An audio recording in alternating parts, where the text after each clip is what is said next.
सुप्रभात प्यारे बच्चों।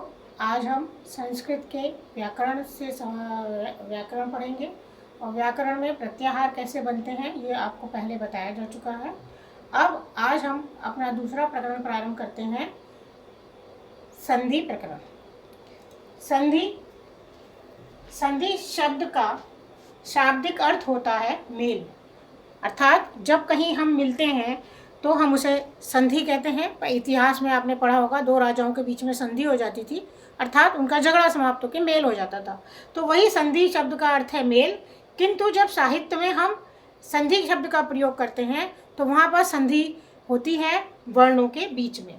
तो उसकी परिभाषा हम इस प्रकार दे सकते हैं कि जब दो वर्णों के परस्पर मिलने से, आपस में मिलने से जो विकार या परिवर्तन आता है शब्दों में, किसमें, शब्दों में या वर्णों में जो परिवर्तन आता है उसे संधि कहते हैं।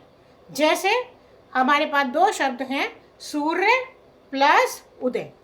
सूर्य अलग है, उदय अलग है, लेकिन जब ये दोनों शब्द आसपास आते हैं तो सूर्य के अंत में है छोटा आ और उदय के आरंभ में है छोटा उ।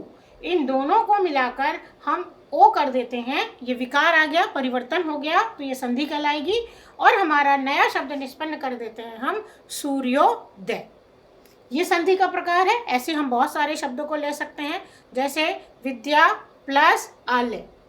तो विद्या में आ है, आलय में आ है, और दोनों दीर्घ आ को मिलाकर हम एक दीर्घ आ कर देते हैं, शब्द हमारा बन जाता है विद्यालय। ठीक है, अब हम आगे चलते हैं संधि के प्रकार, क्योंकि हमारे जो साहित्य है, हिंदी है, संस्कृत है, उसमें स्वर, व्यंजन, हलंत, विसर्ग, बहुत सारी चीज़ों का प्रयोग होता है। तो उतनी ही जगह वर्ण आपस में एक दूसरे से मिलते भी हैं, और जिसके कारण से संधि के उतने ही प्रकार बनते चले जाते हैं। जैसे आप यहाँ देखेंगे, संधि के प्रमुख 3 प्रकार होते हैं। पहला है स्वर संधि, दूसरा है व्यंजन संधि, तीसरा होता है आपका विसर्ग संधि। स्वर संधि को हम अच संधि भी कहते हैं, क्योंकि अच प्रत्याहारों के बीच में ये संधि होती है। अच प्रत्याहार के जितने वर्ण हैं वही स्वर संधि में आते हैं, तो उसको हम, उसका दूसरा नाम अच संधि भी कह सकते हैं। तो जब एक स्वर से दूसरे स्वर के बीच में मेल होता है वहाँ स्वर संधि होती है। जब एक व्यंजन का दूसरे व्यंजन के मध्य मेल होता है वो व्यंजन संधि होती है, और एक विसर्गों के और व्यंजन के बीच में जो मेल होता है वहाँ पर विसर्ग संधि होती है। ये एक सामान्य परिभाषा है। चूँकि आप कक्षा 10 से भी हिंदी और संस्कृत पढ़ते हुए आ रहे हैं, तो हम इसको स्पष्ट रूप से समझ सकते हैं कि जहाँ स्वरों का मेल है वहाँ स्वर संधि, जहाँ व्यंजन का मेल है वहाँ व्यंजन संधि, और जहाँ विसर्गों के मध्य में संधि होती है वहाँ पर वो विसर्ग संधि कहलाती है।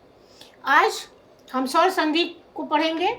तो स्वर संधि के भी भेद होते हैं, जैसे दीर्घ संधि, गुण संधि, वृद्धि संधि, अयादि संधि, पूर्व रूप संधि और पर रूप संधि। तो हम एक एक करके उनको लेंगे और एक एक करके उनको समझेंगे। आज हमारी पहली संधि है दीर्घ संधि। दीर्घ का वैसे ही शाब्दिक अर्थ होता है बड़ा या विशाल होना।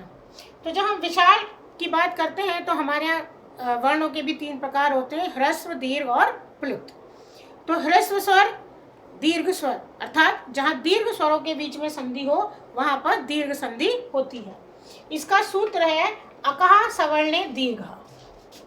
अकहा सवर्णे दीर्घ अर्थात अख ये प्रत्याहार है, जिसके अंतर्गत हमारे शब्द आते हैं, वर्ण आते हैं आ, ई, उ, री और लृ। तो अक अर्थात अक के होने पर सवर्ण, उसके आगे जब सवर्ण वाला वर्ण आता है, अर्थात सवर्ण का मतलब होता है उसी के जैसा वर्ण का आना।